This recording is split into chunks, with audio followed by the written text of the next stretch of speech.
सगळ्यांचं सरसकट जे नुकसान होतंय हे तर रोगांचा विषय आहेच आहे. आता माझं गुलाबी जे होते अधिकारी म्हणजे तुमचे कर्मचारी त्याला पण बोललो मी, तर त्यांचं माझं म्हणणं काय आहे, ह्याला तुम्ही एकदा सगळं ऑफलाईन घेतलं पाहिजे. ऑनलाईन तक्रार द्या, ऑनलाईन तक्रार शेतकऱ्याला देता येत नाही. बरेच शेतकरी येतात, तुमचं सॉफ्टवेअर चालत नाही. आज आता सकाळी मी चेक करत होतो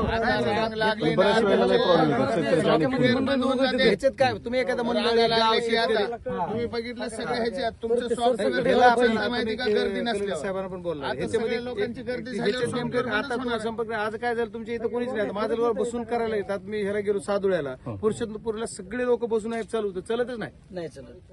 मग असं जर झालं तर तुम्ही ऑफलाईन घ्या, काय करायचं ते करा. आज हो म्हणू नका, उद्याच्याला मी तुमची ही करून तुमचं दर्शनच घेईन पाय धुवून, जर नाही झालं तर माझ्या लोक हो का. आपला विषय कंपनीला झालंय तर नुकसान झालंय का नाही तर आम्ही म्हणत नाही की तुम्ही बोगस द्या. लोकांना पैसे मिळाले पाहिजेत, नाही झाले तर ठीक आहे. शासन काय मदत करेल हा शासनाचा पार्ट झाला.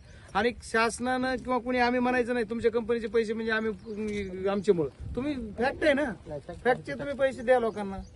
आणि ह्याचा आता ऍग्रीम वगैरे कसं करणार तुम्ही? सर आता आपल्या 1 तारखेला क्लेम भरपूर दाखल झाले, 1 तारखेला क्लेम झाले नाही दाखल झाले त्याचं काय हे म्हणणं मी साहेब मीटिंग आहे बीडला, त्याच्यात काही बोलताना मग काय बोलता येईल ह्यांना काही वेगळा क्रायटेरिया करून ह्यांना जास्त पैसे देता येतील असं ठीक आहे. बाकी सरसकटचं ते मिळेल ती मिळेल सगळ्यांना तुमच्या नियमाप्रमाणे. ज्यांचं खरोखर जास्त नुकसान आता काय होते ज्यांचं नाही. अतिवृष्टी झालेल्या भागाची नुकसानीची आज तुम्ही पाहणी केलेली, काय चित्र शेतकऱ्यांचं समोर तुम्हाला दिसलं आणि काय तुमची एकंदरीत मागणी असणार? बीड जिल्हा हा तसा दुष्काळी जिल्हा म्हणून ओळखला जातो, पण या दुष्काळी जिल्ह्यामध्ये निसर्गाची अवकृपा कधी आपल्यावर एकतर पाऊस न पडून होती किंवा एकदा पाऊस जास्त पडून होती. आपल्याकडे दुष्काळी जिल्हा असल्यामुळे आपण शेतकऱ्यांना सवय की आपल्याला कमी पाऊस, एकदा सडनली एवढा मोठा पाऊस होतो की त्याच्यात आपण काहीच करू शकत नाही. म्हणजे आपण जर पाऊस परमनंट आपल्याकडे एवढा मोठा पडत असतं तर त्या पद्धतीने शेतकऱ्याने नियोजन करायला केलं असतं. हा एक आहे. म्हणजे आपल्या बीड जिल्ह्यावर आलेलं हे संकट आहे, नैसर्गिक संकट आहे. या संकटाला तोंड देण्याने सर्वांनी एकत्रितरित्या येऊन त्याच्यावर निसर्गाच्या या संकटाला तोंड दिलं पाहिजे. पण या नैसर्गिक आपत्तीमध्ये माझा शेतकरी बीड जिल्ह्यातला खूप हवालदिल झालेला आहे. यांच्या खूप वाईट परिस्थिती की आज कुणाचे जी एवढं विषय की सोयाबीन आज काढायला आलेले आहेत, त्या सोयाबीनचं फार सेन होऊन गेलेलं आहे, ज्याच्यामुळे एवढी वाईट परिस्थिती या सोयाबीनचं पीक आता गेलेलं आहे. मी आज विमा कंपनीचे लोक असतील किंवा आणखी तहसील ऑफिसचे असतील, कलेक्टर ऑफिसच्या सर्वांना, कृषी विभागाच्या सर्वांना कॉमनली सूचना दिल्यात की तुम्ही जी तुमची आट आहे पाणी पंचनामा तुम्ही ऑनलाईन करा. त्यांचं ॲपच चालत नाही, नेट चालत नाही. आता बघितलं ट्रायल करून सुद्धा चालत नाही. मग चालत नाही तर तुम्ही ऑफलाईन सगळेजण करा आणि ऑफलाईन आमच्या लोकांना ही तुम्ही माहिती द्या आणि विमा कंपनी सुद्धा ॲग्री करा असं त्यांना लिखित ते हो म्हणलेत. आम्ही तसं करूयात. आता ते किती करतील काय माहीत नाही, कारण त्यांना शासन असं म्हणले की कुठल्याही पंचनाम्याची गरज नाही, सरसकट शेतकऱ्याला मदत होईल बिना पंचनाम्याची.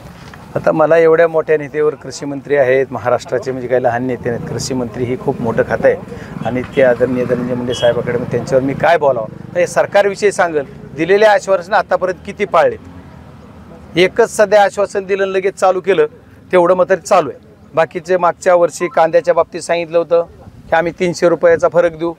विधान भवनामध्ये शब्द दिला होता, एकदा नाही दोनदा मुख्यमंत्र्यांनी, तो मुख्यमंत्र्यांनी पाळला नाही. आता हे कृषी मंत्र्यांनी दिलेल्यावर मी कशाला पुढचं बोलू, लय खाली आला विषय. आता तिकडे मुख्यमंत्र्यांनी दिलं नाही तितकंच ठीक आहे. म्हणजे ही सरकार काय करणार आहे तर दिलेला शब्द कुठला पाळणार नाही असं आम्हाला वाटतंय.